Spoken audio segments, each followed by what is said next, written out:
Everyone in? They keep coming. Okay, let's start. Hello, bienvenidos. Welcome to 2025 Rhino virtual launch. The unofficial theme is Speak Poetry to Power. My name is Marcy Ray Henry, and on behalf of Rhino Poetry, thank you all for being here to celebrate the latest edition and to hear from some of the contributors. Rhino has historically had an in-person launch in Evanston, Illinois, and as we honed our skills at virtual events during the pandemic, we realized we didn't need to give up the virtual space. So we're here to celebrate with some of the featured poets outside of the Chicago area. We have a fantastic lineup today, and before beginning, I'm just going to give a few opening remarks. First, I want to thank everyone again for being here. Your attendance supports Rhino and helps create the feeling of community that Rhino is known for. In the wild, the community of rhinos is called a crash. So now you are all part of our crash. Next, I want to thank our subscribers, donors, and funders, including the Poetry Foundation, Poets and Writers, and the Illinois Arts Council. We are an all-volunteer organization, and we couldn't do what we do without your support. Whether it's a generous grant from a funding organization or a $5 donation from a poetry lover, everything matters to us. So thank you once again. In the chat, you'll see a link to the purchase page, and we are offering free shipping on all orders that are placed before midnight tonight. And I think Virginia will also post the donor page, and we'll be posting things as we go along. I'd like to take a moment to issue a trigger warning. Some of the poems you will hear this evening contain colloquial language and are rooted in adult content. So in anticipation of potential sensitivities, we wanted you to be aware. And as you know, we are recording the event. My co-hosts for the evening are Rhino editor Virginia Bell. Yay. And associate editor Sarah Jack. Bravo. There's other Rhino editors here. Will you wave if you're part of the Rhino editing crash? Thank you so much. So now I'll hand it over to Sarah, who has some more important info to share.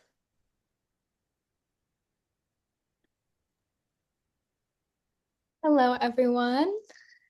We just have a few notes to help us enjoy this amazing event with such an awesome turnout. First, we ask that you please stay muted. Unless you are a reader, please keep your microphone off. But poetry does beg engagement, so please feel free to use the chat function. It's a great way to engage with fellow attendees and to send a little love to our readers too. You can also use emojis or the ASL sign for applause. We love this one at Rhino. And if you do not already have a book, take advantage of the free domestic shipping today. Rhinos make really great gifts. And if you're an instructor, we can hook you up for your classroom with sets too. Just drop us a note. We are also open for Founders Prize submissions on August 1st, 2025. We have worked to keep our submissions costs low, and much of that fee goes right back to your fellow poets in the form of an honorarium for our guest judge and prizes to the winning poets. We'd love to read your work. This year's guest judge is Kundiman Prize winner Matthew Olsman, and he's terrific. And I would kindly ask one of our editors to please put a link to Matthew's information in the chat. Thank you. I'd also like to read Rhino's land use statement. We are virtually gathered in Evanston, Illinois, and in the greater Chicago area. The land we're on belongs to and was stolen from the Council of Three Fires, the Ottawa, the Potawatomi, the Ojibwe nations. Many other tribes called this land home, among them the Peoria, the Miamia, the Kickapoo, the Oceti, Shakowin, and the Hoosick. Members of these communities continued to contribute to the life of the city and to the life of poetry.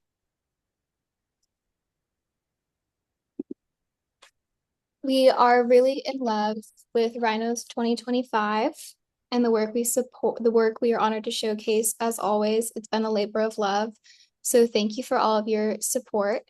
And I'd also like to shout out to the cover artist Cynthia Kirby for the donation of photograph of the installation table for one. It's a beautiful cover. It's a bleeding cover. So please we'll ship the book to you. Please order your Rhino now. and you won't be charged for shipping just for this event. And now I'll turn it back over to Marcy. Thanks so much, Sarah. So bios for our featured readers will be posted in the chat as poets are introduced. Please be sure to check them out. And Sarah will post one of the many things we loved about their work that is featured in Rhino 2025. So you can take a look at that as well. And just a quick reminder, each poet gets 7 to 8 minutes to read. And poets, if you want to tell us where you're from, where you're zooming from, that would be awesome. So first up is Christy Lee Barnes. Hey everyone, it's such an honor to be here. Can you hear me? Yeah, great. Okay, I was telling some of the group I'm out on my patio because I'm in Seattle, Washington, so sunny days bring us outside here in Seattle. So you might hear a little road noise. Hopefully it'll just like interact with the poems and won't cause too much distraction. It was an honor to be featured in Rhino, and so I'm actually going to begin by reading my piece that was in Rhino. I had a bookmark here and now I lost it. Maybe yeah, there we go. This is the only love poem that I've literally ever written. And so it was fun to have it picked up somewhere that I love so much. This is called Love Poem with Tinnitus, or Tinnitus, depends on how you pronounce it. I say tinnitus. With you, there is no noise. Heart still as the street I grew up on, that sweet, dilapidated cul-de-sac. Even with the windows open, at most we'd hear a low train whistle or the slight hush of the freeway rush far below us if the wind shifted just right to carry it.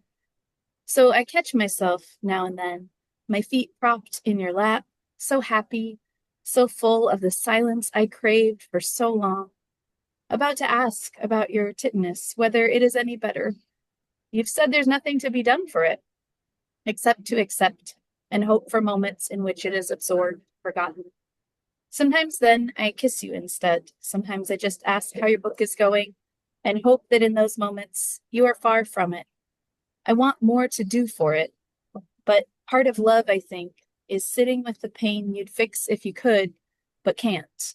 Giving instead your silence when your silence is what you ought, what you've been asked to give. Thank you. All right, the next poem I'm going to read is called Watts Towers. I live in Seattle, but this is a pretty famous landmark in Los Angeles, hometown. So some of you may know what it looks like. I'd invite you to look it up later if you don't. It's a piece of folk art that's pretty well known in the community. Watts Towers. Build it with what's left over. Build it in your spare time. Build it instead of drinking. Build it to withstand the wrecking ball. Build it as tall as you can. Build it on a lopsided lot in the shape you can afford. Build alone. Build your home beneath it. Move in. Build without explanation or apology. Seal it all with the safeguard of strangeness. Build it in the order. Build it. I'm seeing the chat there. What's that chat? Build it into the skyline of your city. Build it so no one can decide if it's beautiful. Build it so beauty is beside the point. Build it so they can't look away. Thank you. The third poem I'm going to read was published in a journal called Freeze Ray, which is a really fun, like, pop culture journal. And this is about the first CD I ever owned when I was in 7th grade. Bought with my own money. It was Tragic Kingdom, no doubt. I don't know if anyone else is my same generation, but it was a big deal. And this is kind of an ekphrastic poem, considering and reconsidering the cover of that album. It's another one that's kind of visual, but it's called At 12, I Study Gwen on the Tragic Kingdom album cover and wonder. How to be exposed and not surprised. How to smile like that. Chin up, cold and kind of scary, like she knows that she's so pretty, but somehow still gets to be in on every joke. How to find that dress, red, vinyl, short, tight. How to hold that pose, wrist flick dripping with irony, invoking other dumber cover girls, both them and not them. How she's so unfazed by the rot in her hand and the flies descending. Right. Okay. The next one, this one was published in Plume a few years ago. It's called The Classics, and you will understand the beginning best if you've seen White Christmas. Are there any White Christmas fans in the crowd? Okay, a few. All right. So that's the beginning reference there. The Classics.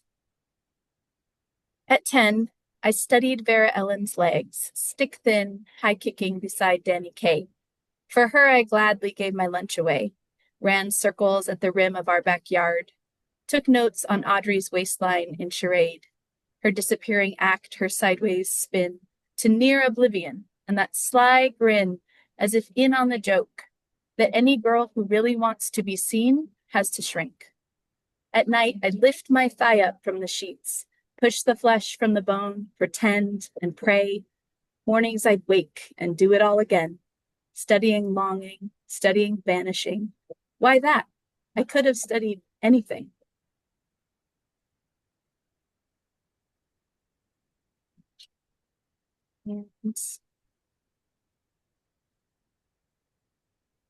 And this one is from Mom Egg Review. It's called I Hear the Sound That Could Have Been a Gunshot. I hear the sound that could have been a gunshot, but definitely wasn't. So we keep walking. But could have been, but wasn't. You bounce ahead, oblivious, as you ought to be, and so happy, hell-bent on checking on your favorite water fountain to find out if they've fixed it yet. Just a few steps ahead of me. But it wasn't, but it wasn't, but it could have been. What use is instinct once hijacked? What calm from these forced breaths, the in, the out, the counting 5 things that ground me, trying to slow my body, my flexed hands, not reaching for you because there's no reason to. It wasn't, but it could have been. The fountain is still broken. You press the buttons anyway. You head for the slide. A truck drives down the park path, back hatch loose, metal ricochets off metal. It wasn't. Your chubby hand in mine. Up the steps to the double slide and down together. It wasn't, but it could have been. We're safe as anyone has ever been.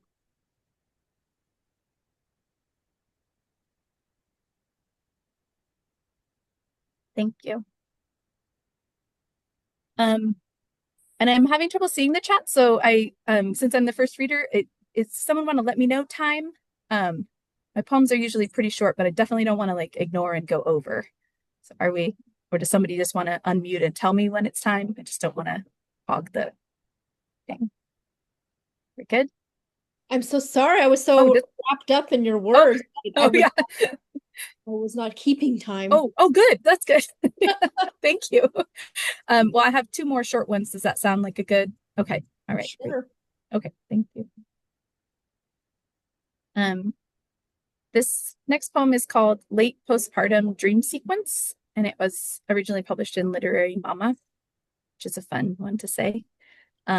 Late Postpartum Dream Sequence.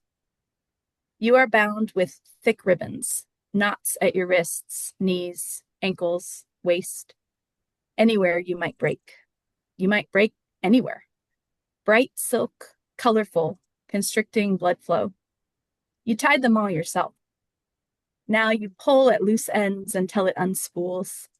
Now you flex your naked wrist, which is healed, which was never broken.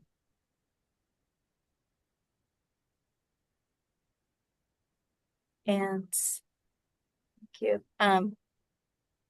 I'll end with this one, which was in Swim, which is a cool organization. It's called Snag. And I don't like to say too much about poems before I read them, but I will say I wrote this for my mom and my sister in the midst of a really hard break between our family. So it's about a memory and a wish or a different kind of a world. Snag. Once on a boring summer afternoon, tired of our whining, she took from her wooden jewelry box 2 snarled balls of necklace chains. She showed us how to roll the mess between our finger and thumb until it relaxed a little, how to slip a sewing needle into the stubborn knots. We were there for hours, minds blank, house gone soft with the quiet, coaxing slow space into the gnarled tightness until the sun grew weak through the diamond windows. And oh, I want one more afternoon like that. I want forgiveness that feels like that, hard-earned, loosening, that ends in open palms holding sleek ropes of gold, neat, shimmering, attached to nothing. Thank you. Thank you so much. Oh, that was wonderful. Thank you, Christy. Yeah, thank you. Appreciate you guys. Likewise. Likewise. Next up is Daniela Navarro. Hello, everyone. I'm coming to you from Austin, Texas, and I'll be reading published and unpublished poems for you today, beginning with Everything is Water, which can be found in Rhino 2025. You can find my bio in the chat, and I wanted to add that words have power, the power to bear a soul, to make someone's day, to topple a regime. Us poets have such power in our fingertips, and I admire all of my fellow poets today for having the strength to wield this tool in whatever way they know best. So everything is water. My tears, my sweat, my ink. Every Rorschach test looks like you, and maybe Freud would have something to say about that. I thought I could stop crying by now. Tears I refuse to let drown me, evaporate, or absorb into my skin. Either way, they will odyssey to you eventually. And they say you never step into the same river twice. But arguably, you never step into the same roaring river, belligerent brook, whimpering waterway even once. And this could all be a simulation, so it doesn't matter. We enter and leave this world without a souvenir or a name etched into a tree with a lover's camping knife. But I like that idea the least. And maybe my grief, as existential as it is, as willing to ponder and muse on late nights as it is, both exists and doesn't in a Schrodinger's box of my creation. Maybe some days my grief is a river rife with upstream salmon. Or maybe my grief is the bear, gnashing at these flightless fish. Brother, it all returns as water. It all returns to you. And my next one is La Llorona. This was published in Cadencia Press. La Llorona. Who am I without this thieving grief? I don't know if I can ever stop writing poems about you. Who am I when the world is, when the world isn't? You, my black hole universe, unspoken absence at the family table, your last breath in reverse sucking the gravity out of laughter, flinging my tears to the sky. I thought I was capricious, but that was before I met the ghost of you. I am La Llorona now, brother. Why does your memory bay louder than lonely wails, than all the lost children? And my next one is unpublished. Teotihuacan.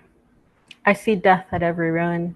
I feel the lost culture spark into my fingertips. Imagine bustling crowds, rebuilt temples, and a proud and sturdy people. Hear a ritual of jaguar whistles peddled by vendors snaking the pyramids. See the god of the dead wandering through crowds. Feel a piece of protection. Divine black dog striking in the way he carries himself. Upstairs, past a couple sharing saliva and taking selfies unbothered. not responding to my Charlotte does not beg for scraps, patrolling the once mighty Teotihuacan down the avenue of the dead, nonchalant in his power, searching for the serpent he called brother. Where is your temple, Charlotte?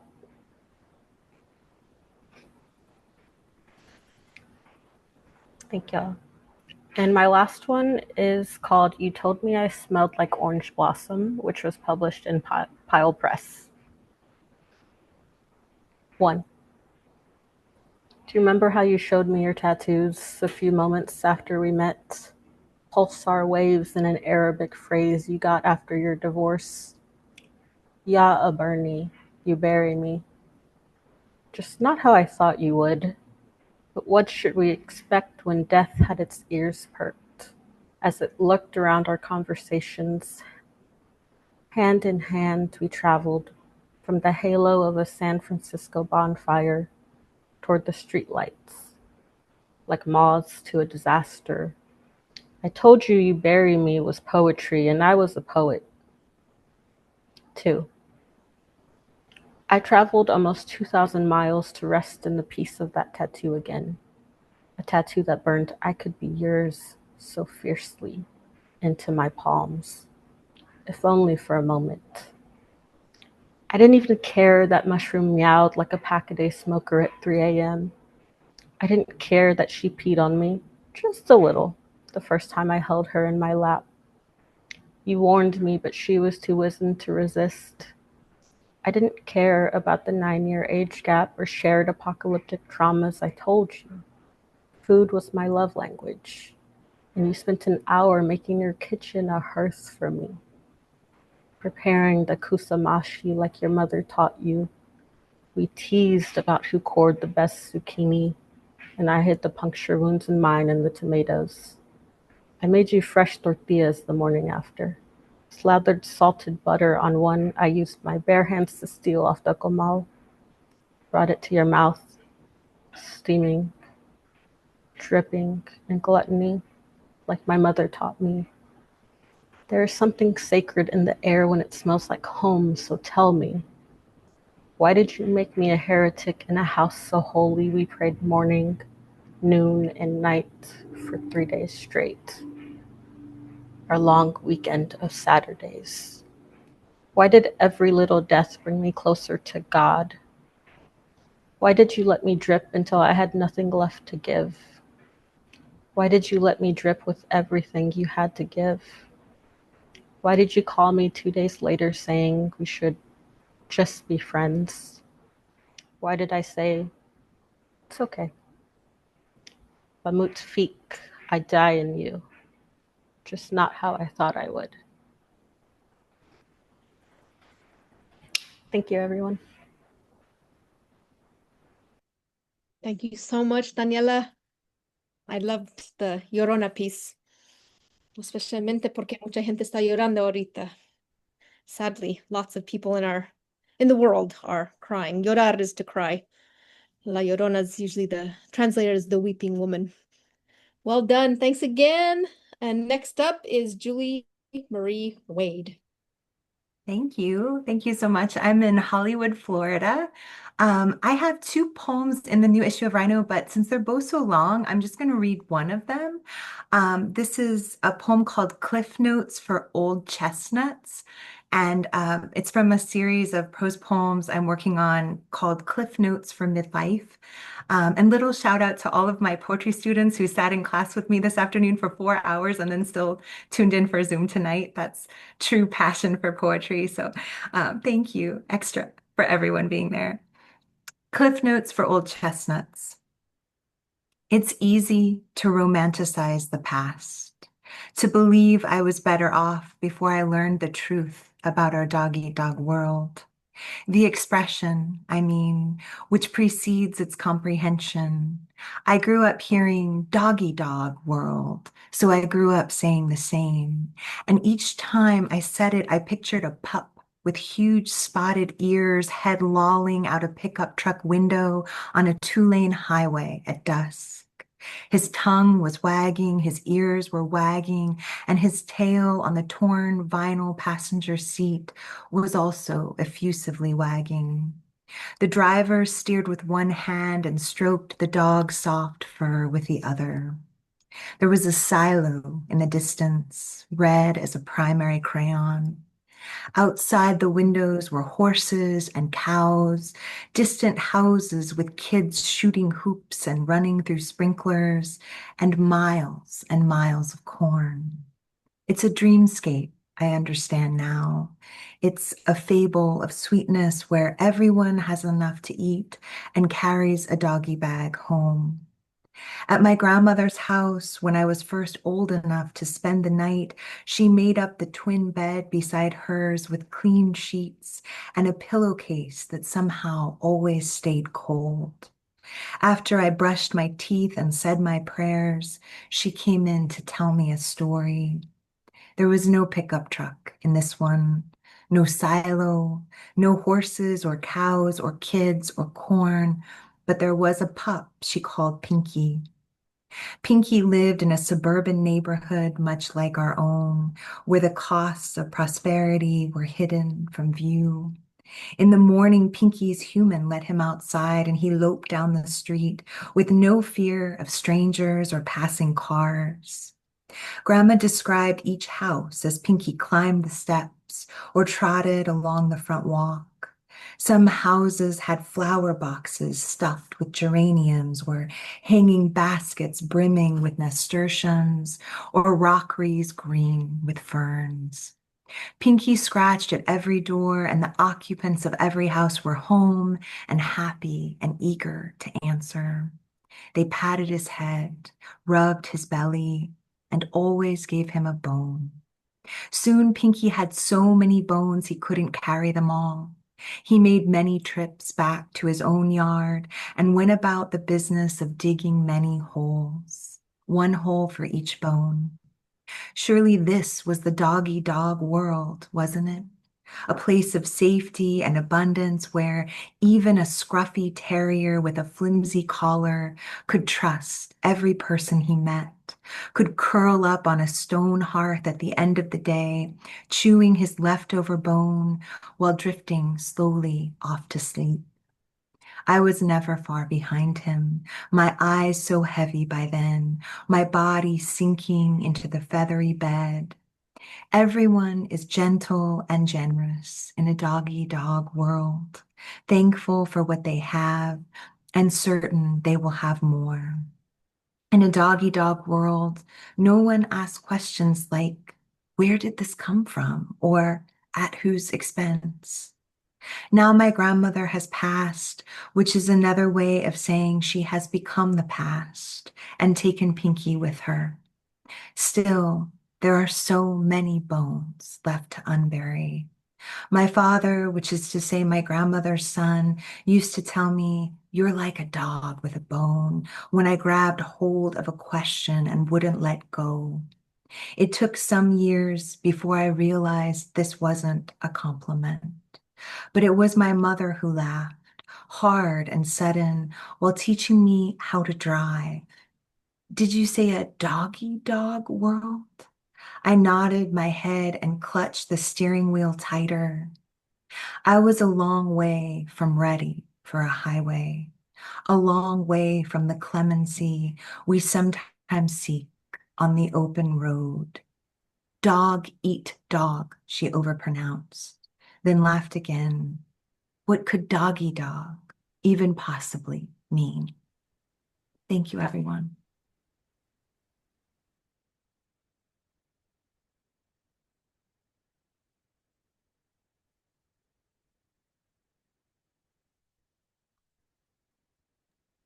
Oh, pardon me. You're just going to read the one, Julie?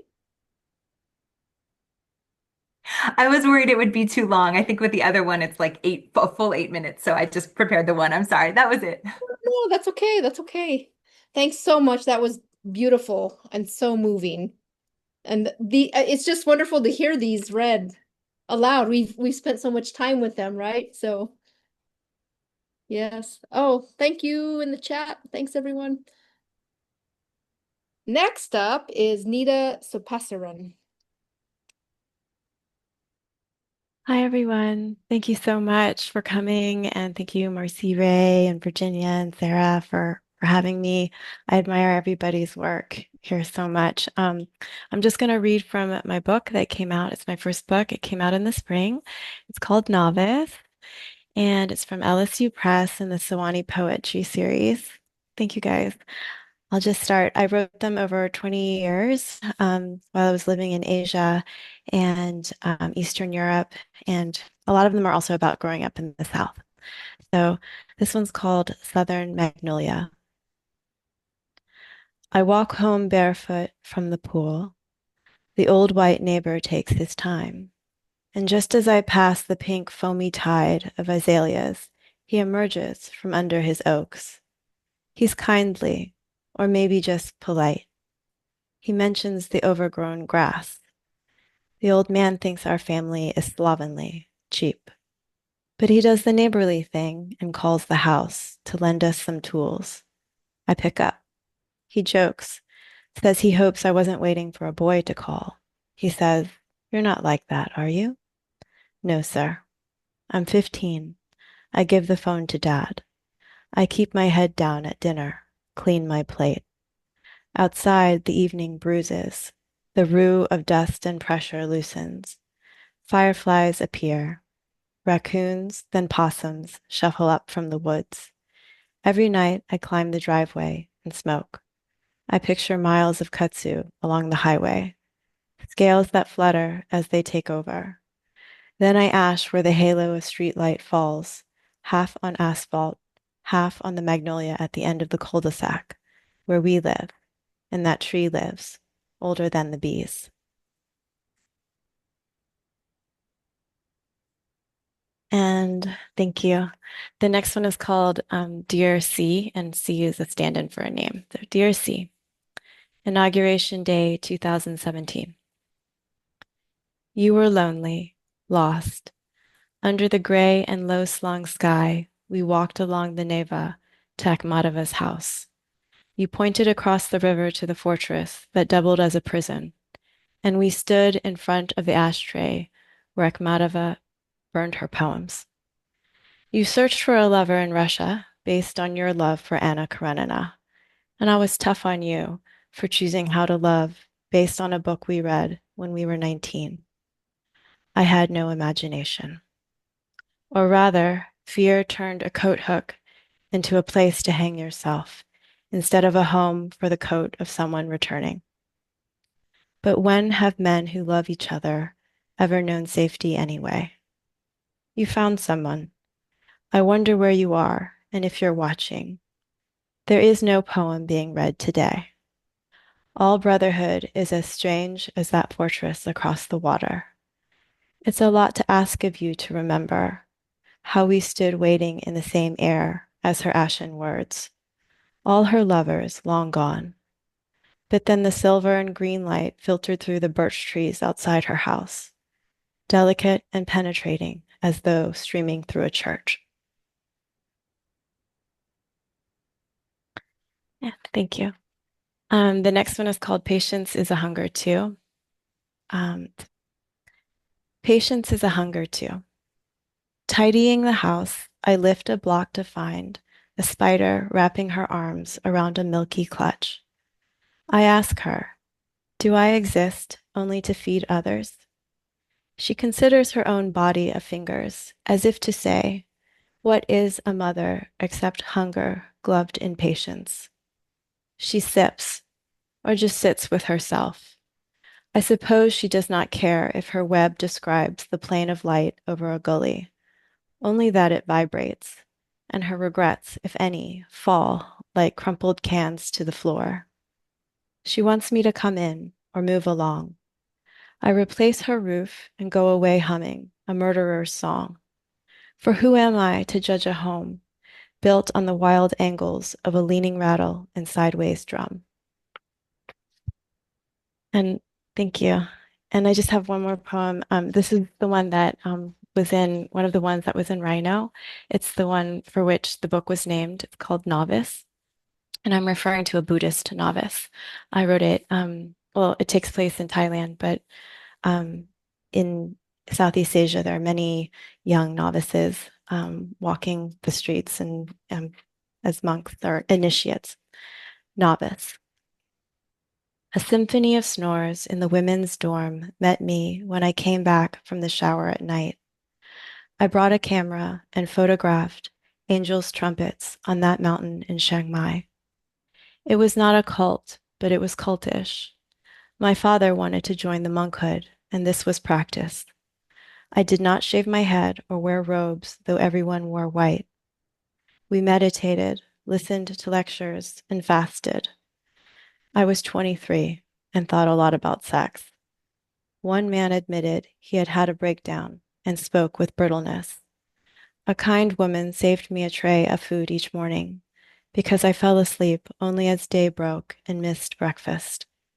After 2 weeks, I gave in and finally slept. Then I felt the bliss sieve out as we drove down the mountain. My father and I were quiet in the season when monks air their grievances. On the old highway lined with rubber trees, we tried to see past the window each of us invented. It's funny how the way is pitted against the family unit. What were we in that moment? Breathing becomes akin to one's aloneness. When we got to the airport, he held an umbrella over us during the afternoon rain. And when the water began to rise over the toes, I watched him disown his feet and decide to remain. Thank you all so much. Thank you. Thank you, Nita. That was lovely. And congrats on the publication. I look forward to reading it. Thank you so much, Marcy. Okay, next up is Natalie Louise Tombasco. Hello, I am Zooming from Tampa, Florida.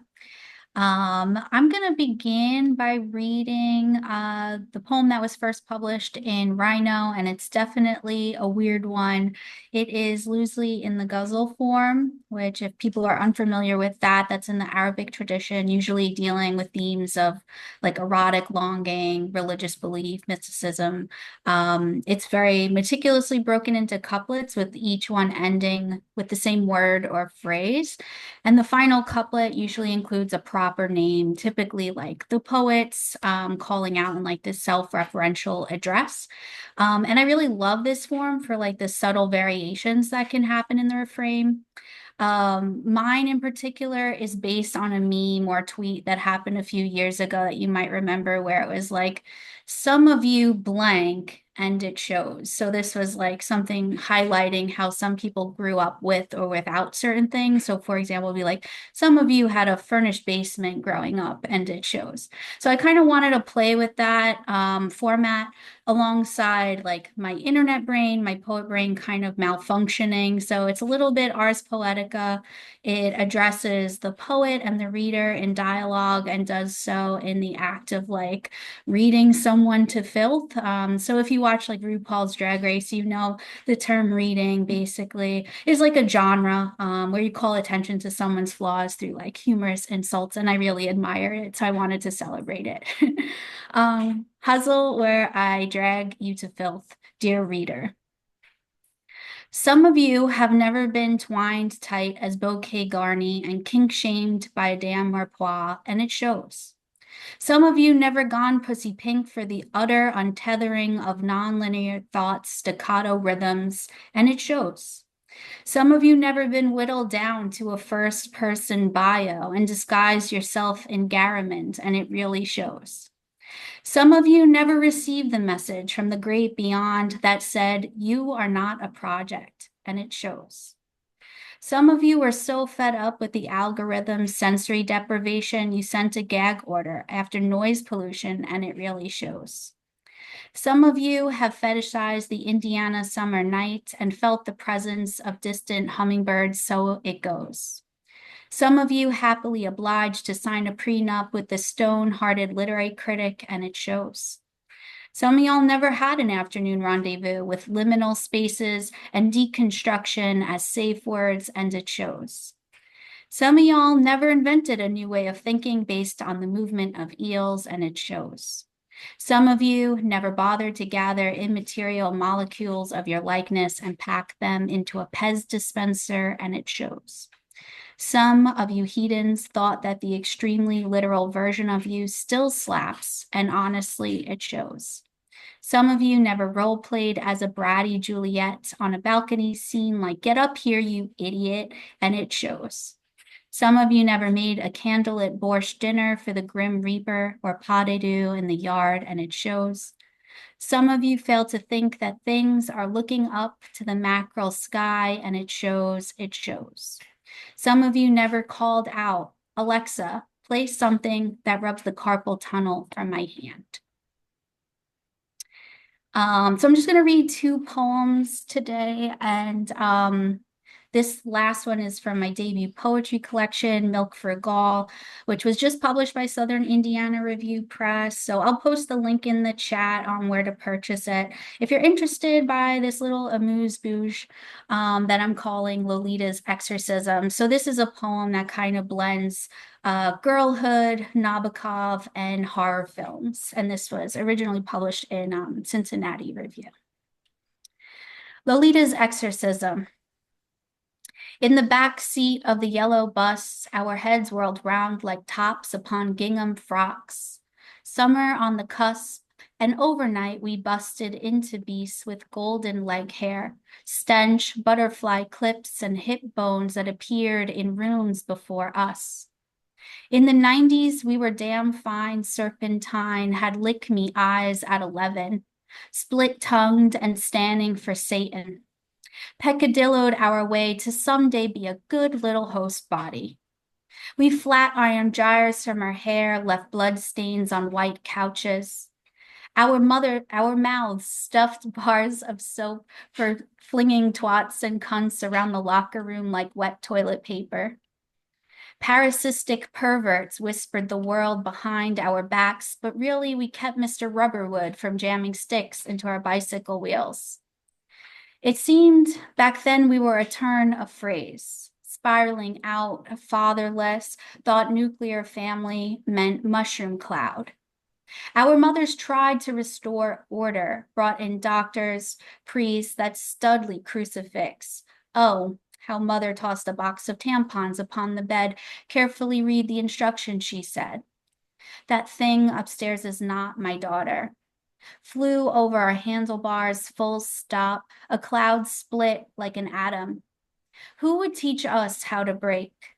Time fell from a sycamore like helicopter seeds.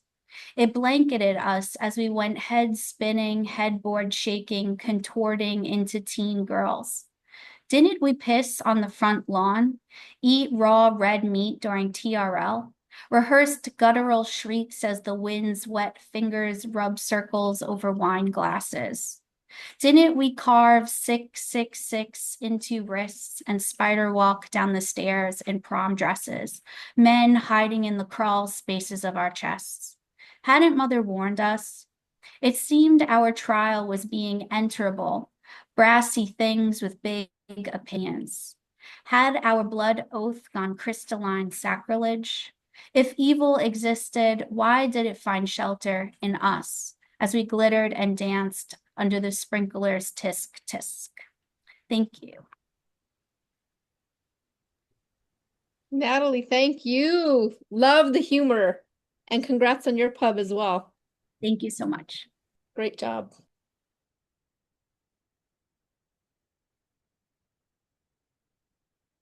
Sorry, I was muted, right? Next up is Anuel Rodriguez.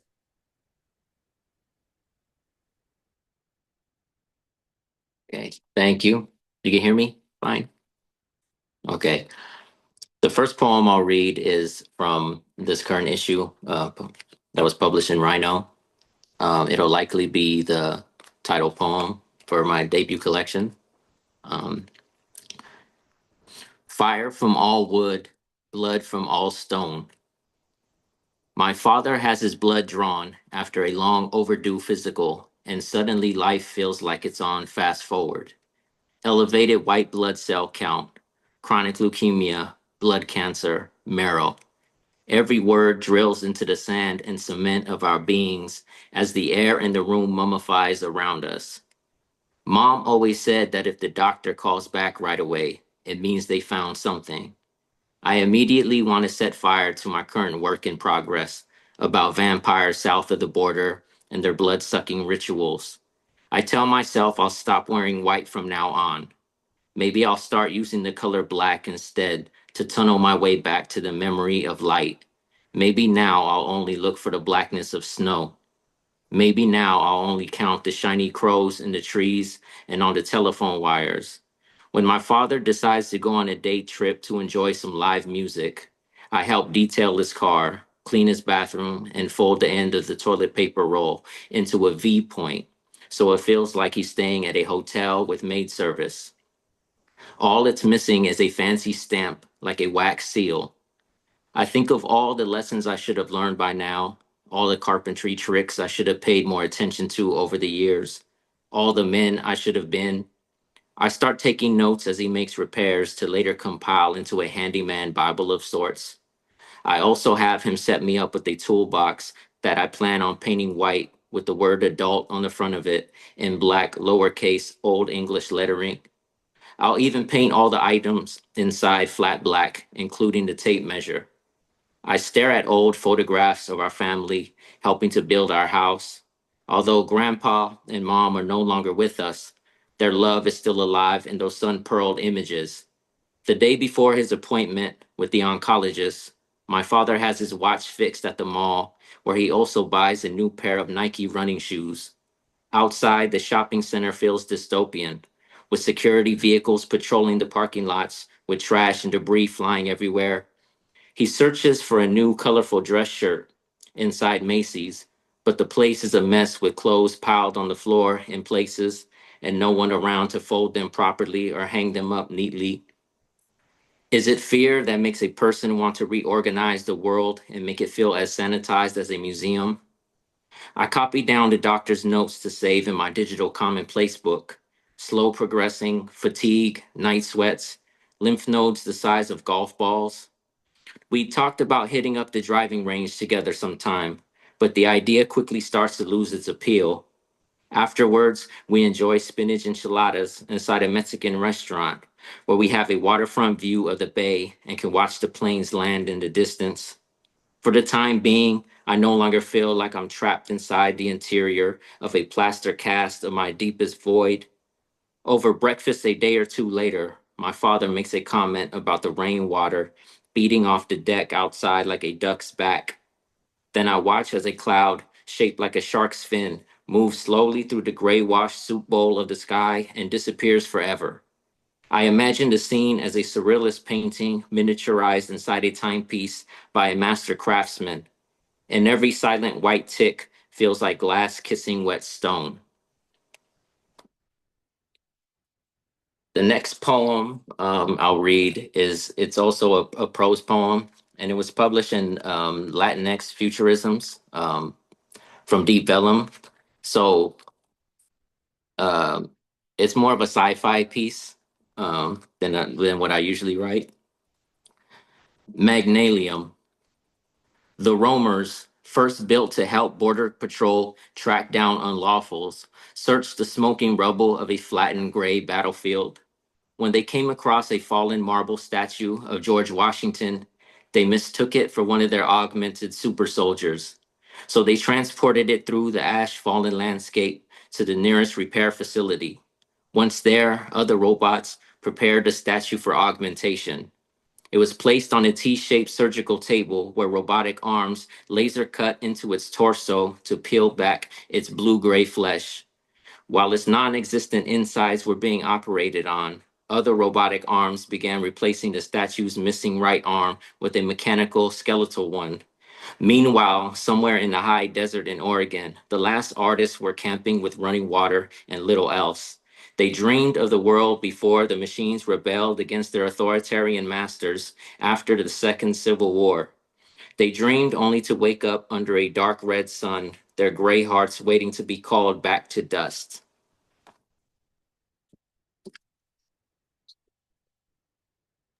And the next poem I'll read is Castaways. And this was published in Glass for their Poets Resist series years back. Castaways. My eye floaters don't make me think of the coiled rattlesnakes on Gadsden flags. On my iPhone, I'm listening to a slowed down version of Frank Ocean's Nights while watching part of a nature show about a species of bird that disperses plant seeds to oceanic islands and can stay in the air for 4 years. An island appears on the TV screen, and from an aerial view, it looks like a slice of blue agate. One of the next shots is of a bird gliding over water with a piece of plant dangling from its body, and I'm waiting for it to fall at any second. It doesn't make me think of brown children clinging to their mothers as they cross rivers and carpets of sand and bone until their shoes wear away.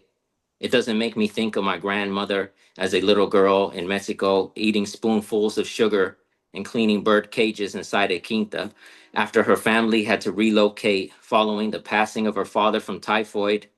She came to this country with a dream the size of a seed lodged in her lung, having once thought that oranges and peanuts made her rich.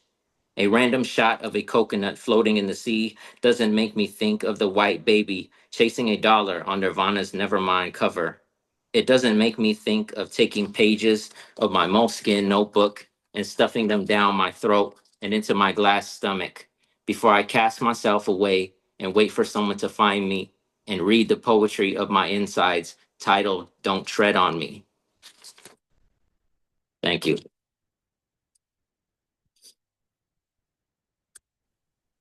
Such strong work, Anuel. Thank you so much. Thank you. Thank you. Appreciate it. Thank you for having me. Of course. It's a pleasure. And next up is Jaya Hamid Bashir. Hello, everyone. Thank you so much for sticking around and being here. And it's been such a joy to read alongside all of the other poets, Christy, Daniela, Julie, Nita, Natalie, and well, I love your work. It's been really great to Thank you. hear this work out loud and to share this space. I haven't done a virtual reading in such a long time, so it's been kind of an interesting meditation on times when we were all doing this more frequently. And there's kind of this beautiful intimacy in revisiting this medium of like listening to poetry and seeing people's faces and words in this way. So it's nice to be here. I'm going to read a few poems. I'm going to start with the poem that was actually published in Rhino. And thank you so much to the editors for seeing this poem and giving it a home. So I'll start with that. This poem is called The Divine Number Dyslexia. Animal birth is nothing like you. Imagine.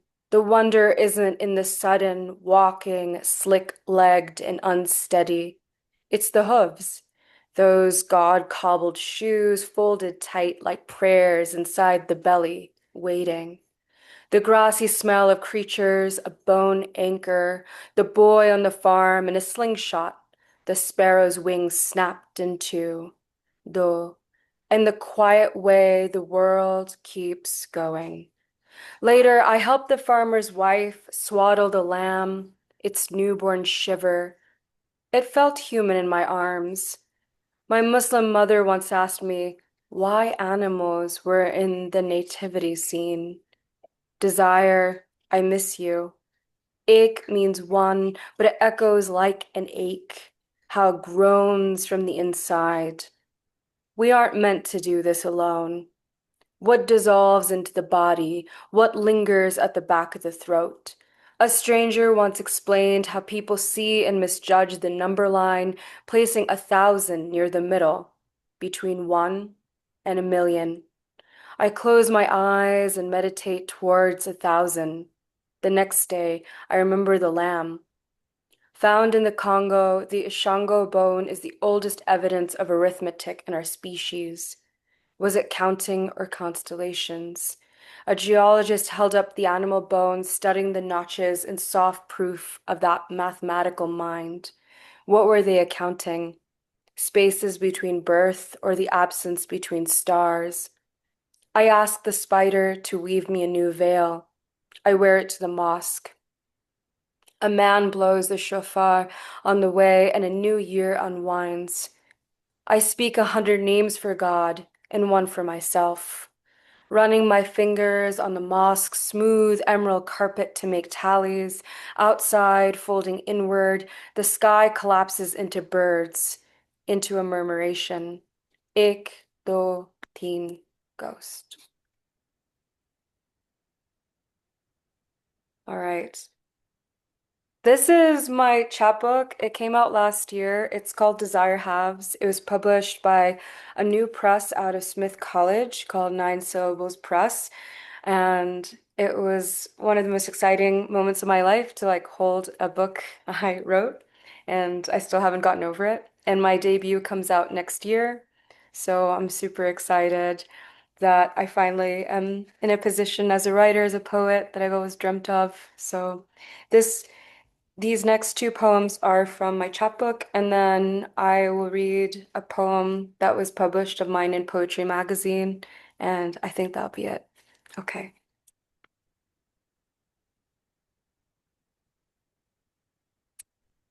So this is called In the Throats of Wild Things. A Catholic saint blesses the unwing of the throat in all wild animals. The brute tongue that resides in both, I've caught in myself a wildness. The injured frog cried part eye, part skin in its recognition, asking to be healed. I, too, am an amphibian's song, the dark field, the regeneration of the heart in all of its impossible unfoldings without an ambit. My mind lives in these twin skins, returned.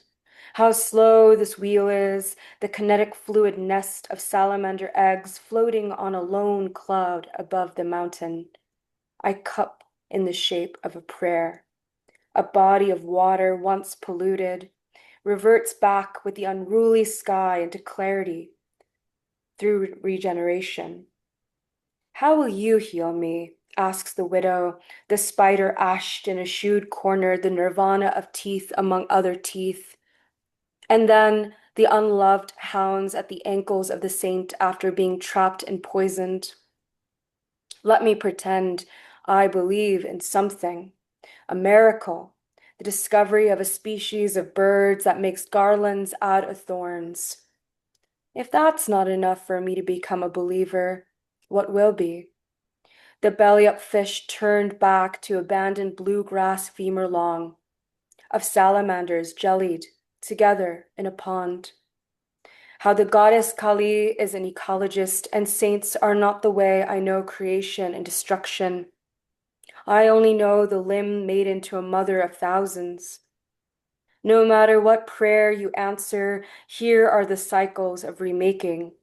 My patch of red and sour feral strawberries, each a different size of my finger. And then I wasn't going to read this one, but I felt inspired by the last reader and talking about grandmothers and oranges and peanuts. And this is a poem that has similar imagery about my own grandmother. So I thought I'd read this one. It's called In Dead Horse Point, We Are Alone. And I believe this one was first published in the American Poetry Review. So.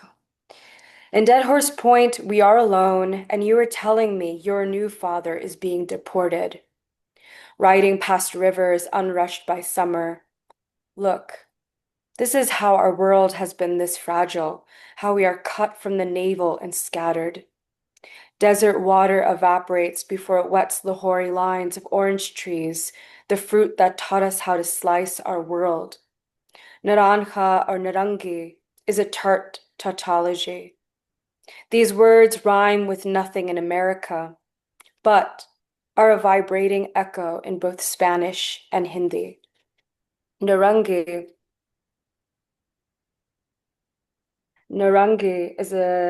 it travels from India to Spain and was handed in ravished fists like the earth itself by Marco Polo to hungry monarchs. Crystallized and jeweled, it turns into an Italian word in Sicily, then is carried in the sweetened braids of a small bride, or the dead-eyed, unanimal glint of a gun as tangy naranja into the new world. Silently, the J is left out there hanging from its hook. It's half night, whispering midnight is Adi Rat. We leaned again on the silver beams of a motorcycle sweetly Christian al burro, circling darkened eyes, tying hammocks from aspen trees, sewn out and in air eddies of hummingbirds. Covered in pine needles, we point and sing names back in English and Spanish and Hindi. How can we say, Father, walls, together, escape? Sloughed skin of rattlesnake breaks through and under chains, the skin bleached white of a silver hurry of the moon's reflection, a spiral worn soft as the hand-me-downs of our starving brown grandmothers, abuela and nani across latitudes, who once ate orange out of oranges down to smiles of slithering pulp and rind. I rinse my hands under the metallic tips of common stars. If we were to do it again, ride and die again with you, El Burro, out there at half night, this time ride and die again in the warm breath of our tent, I'd say salam and hold you so with the American choreography of a pigskin flying to be caught by a child whose real father, like yours, rode and died and only returned once.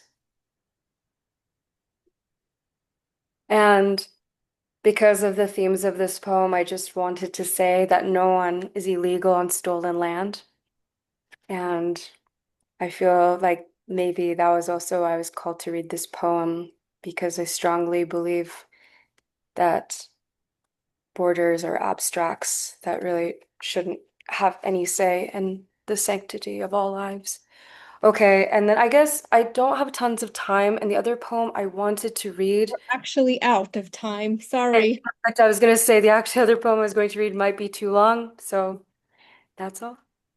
We're at time, but thank you so much, Jaya. That was an amazing reading and deeply appreciate what you said also at the end about borders.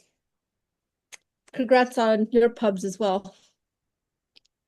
This is very exciting. I'm putting together my reading list now.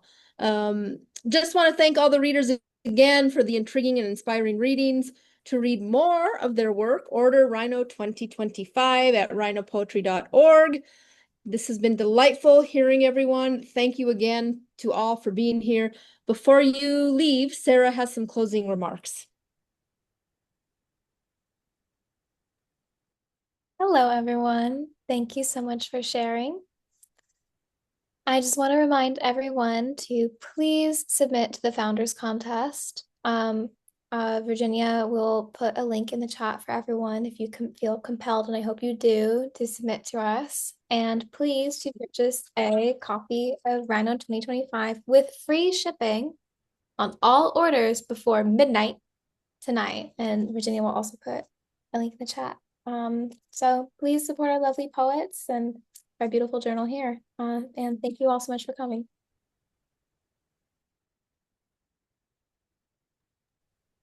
Thanks again, everyone. Take care. Thank you so much for a gorgeous reading. Thank you, Marcy Ray Henry and Sarah Jack, for hosting.